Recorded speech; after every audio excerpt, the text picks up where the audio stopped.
Hey everybody, this is Julia with SUS. I'm here to introduce you to our new unit, the automated dual lifter with Ante Back.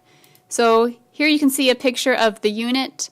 We are on the operator side and Satoshi there is on the side where there would be some flow racks that bring parts in on the lower level, and then when the operator is finished are going to be dispensed on the top level. So let's take a look at how this is going to work.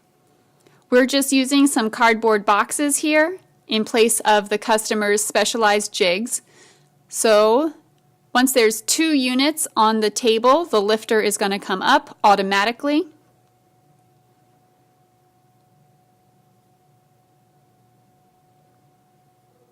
And stop at the top.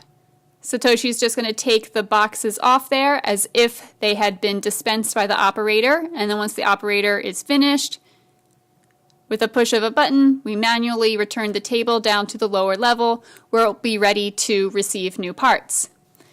Now we want to introduce you to the Ante Back function of this. Again, we're from the operator side, so we're going to take a look at this little part circled in red here. Once 2 boxes are on the table, it automatically lifts up.